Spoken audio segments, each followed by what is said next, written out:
The Next Generation Leadership Program Kenya, commonly referred to as the NGLPK, has for the past decade offered scholarship programs to Catholic-oriented students. Each year, new candidates are selected through a vigorous process, and as such, the NGLPK has convened an induction meeting with the aim of orienting new students to the policies of the program. My name is Brian Odhiambo, and I'll take you through. The August 2022 induction meeting took place over a 2-day period at Daughters of St. Joseph Spiritual Center in Karen, Nairobi. The Tangaza University VC designate, Father Apollinaire Gishuhi, in his opening remarks welcomed and congratulated the scholars. He encouraged them to prioritize on their studies and to pay attention to guidelines and policies of their respective universities and that of the NGLPK. The induction meeting was also graced by Portica's Program East Africa Grant Manager, Ms. Lena Gideon. She spoke of the diversity of the scholars and congratulated them on their successful applications. She acknowledged the roles played by the Tangaza University, the NGLPK Board, and the Executive Office. She also emphasized on the objectives of the program, building Catholic leaders, and stated that there are deliberate efforts to have a vibrant alumni group. So, what is the purpose and usefulness of the induction meeting? How many induction meetings have so far been convened? Which categories of people are we expecting to see in this induction meeting? The leadership program identifies scholars every year that they award the scholarships. And for this year, the program awarded 55 scholars. 20 of them are taking a certificate and diploma courses. Then there are 13 who are taking master's degree in various universities. And then there are 22 scholars who are taking bachelor's degrees in various universities. We have students going to attend University of Nairobi, Kenyatta University, Multimedia University, students for Catholic University of Eastern Africa, Tangaza University College, Maseno University, Masinde Muliro University, KCA University.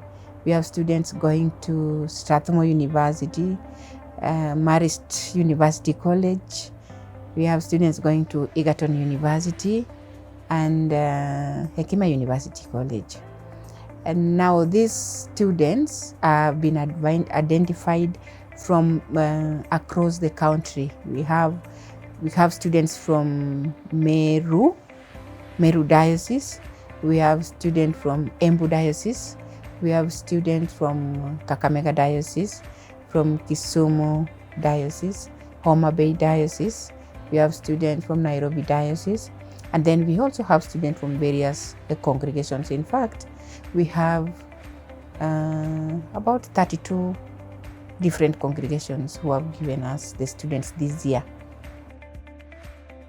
An induction program always in any organization, it's very important because it's during this time that we are able to pass on what is expected of this group, where we can give them a picture of where they are going, what is it they really are going to find on the way as they move on, and more of it that they are able to feel at home. They are able to be adopted into the family and feel part of the organization. It is also a chance for us to be able to know the group, this particular, because as I said, each group is very different. So we like just to interact with them and be able to feel what kind of a group are we having. During this 2-day period, 55 participating students were exposed to various activities. To begin with, there were talks on various topics. There were 6 speakers, each who had a session with the scholars.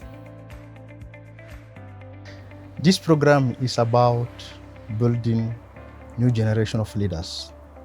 Leaders who are not about themselves, but about creating impact in the world, creating a better world.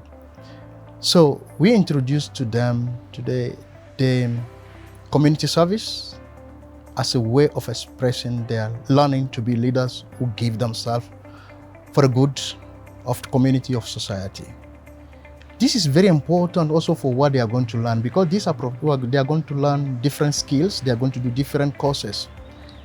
And the course should be used, whatever they are going to learn should be used to transform certain reality, okay? So the challenge we throw to this student is not to look at these opportunities of learning as an isolated things, but as a way of building themselves to be the leaders that we need for our society. The leaders who are focusing on doing good, on creating impact. Scholars on this program mainly are leaders. And one of the qualifying factors that brings them to this scholarship is their leadership ability, both currently and in the future. Now, part of the struggle of congregations currently is lack of sustainability, lack of an ability to provide a service or a product on an ongoing basis. They start off very well, then somewhere it gets a bit shaky. In some very unfortunate circumstances, some of them literally die. We also want them to appreciate that being accountable to God and self is a beginning.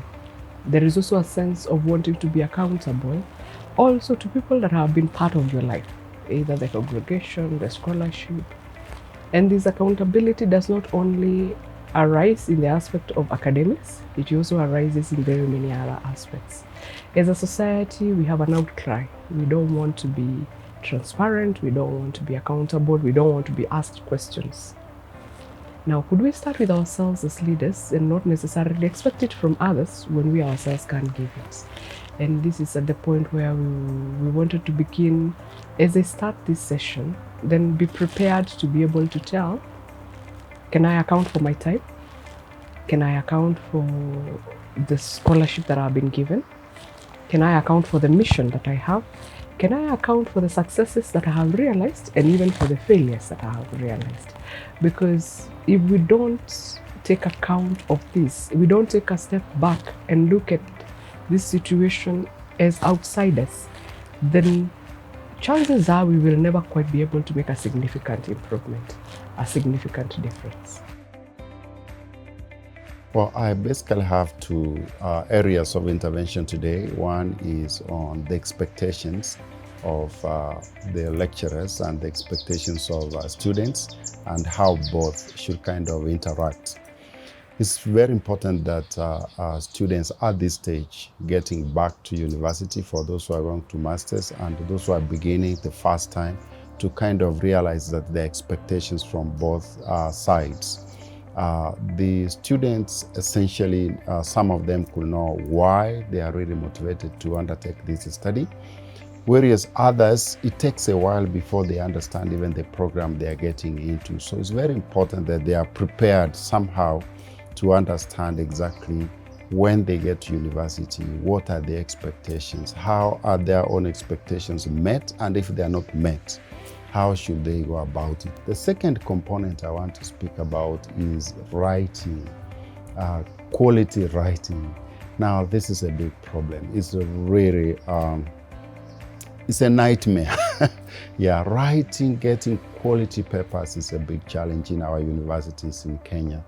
I think the education system has lost something of how to generate ideas, how to systematize those ideas, how to put them in a logical sequence, how to raise some argumentation in papers. I think we kind of lost that. And it's good to remind scholars that this is really being an academic. If you want to be a scholar, you have to write. You have to write, you have to present your ideas in a way that other people can understand your perspective. And my topic today was about self-care and additional leadership courses for the scholars. And I think self-care, first of all, is very essential for the scholars, basically because they're just beginning their scholarly work and they may be overwhelmed by the kind of activities that are done in academic work, as well as they have their own chores. Some sisters have community chores and still others are working.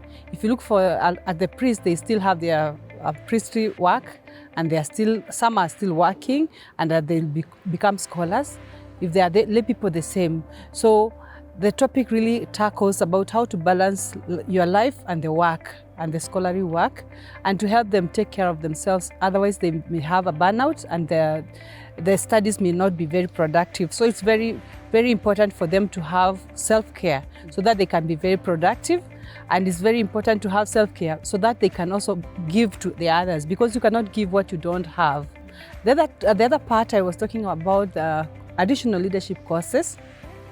The Next Generation Leadership Program offers extra courses for the scholars, because they go to the universities and learn academic work. But then how do they practice that? So we give them skills and courses that have hands-on skills to enable them work better. What I believe is that the secret is in methodology. Often students struggle with information, a lot of stuff that is given in the classroom, but there is a very little input on how they should go about writing notes, how they should be studying, how they should be writing essays, how they can find information, how they can store information, how they can process information, and how they can share information. Looked at from a methodological perspective, exam is about communication. So somebody could be very smart, they know the stuff, but they don't know how to write it in a way that the reader is able to give good grades. So I find that in the new generation leadership program, our scholars have to be one step ahead of other students. And therefore, giving methods of studying, writing notes, whatever goes with that study method.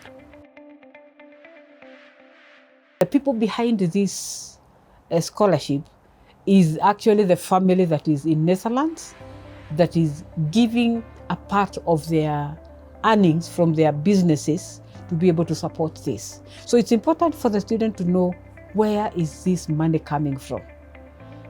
Because when they understand where the money is coming from, then that motivates them to be able to even use it better, because they know where it is coming from. So that history is very important for us. And that's why I was talking to them about the history of the scholarship, the family that started off, the two brothers that started off this whole thing back in many years, 1841. Well, you see, these students are new in the program, and really we need to get them to understand what the program offers and what we expect them also to give to the program for these for the objectives of the program to be met. Well, we know that this program is interested in developing Catholic leaders, and in doing that there are so many things that we interact together as an office, and so it is important to let them know that we are available for them, so that if there is anything we could do to assist them achieve the objective of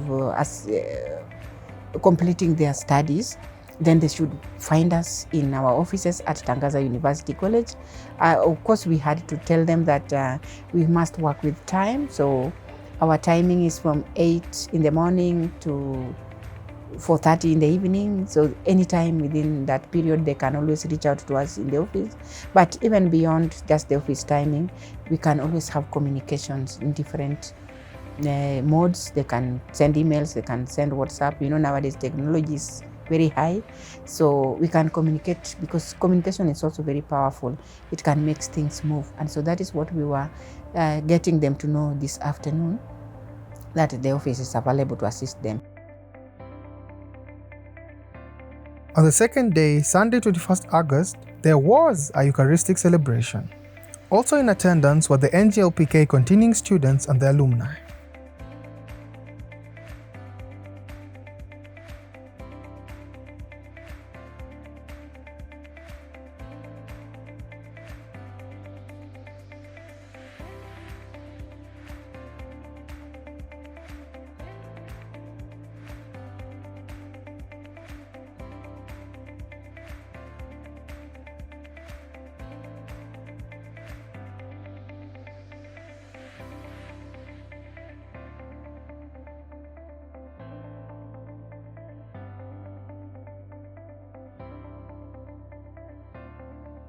We also talked to some of the new scholars to get their feedback on the induction meeting. The objective is to gather what they understood and how they want to use it. My name is Muga Samuel Odhiambo. I'm going to pursue bachelor degree at the Maris International University College.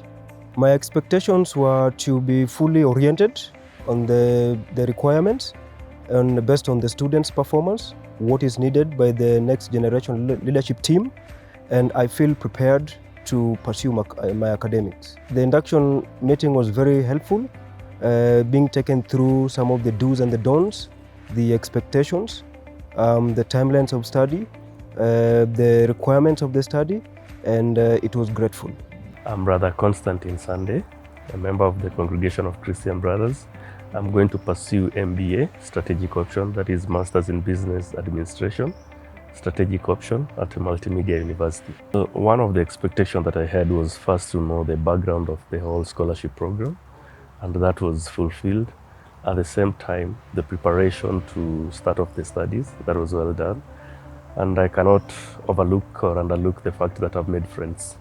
So it's a good startup prior to the academic classwork.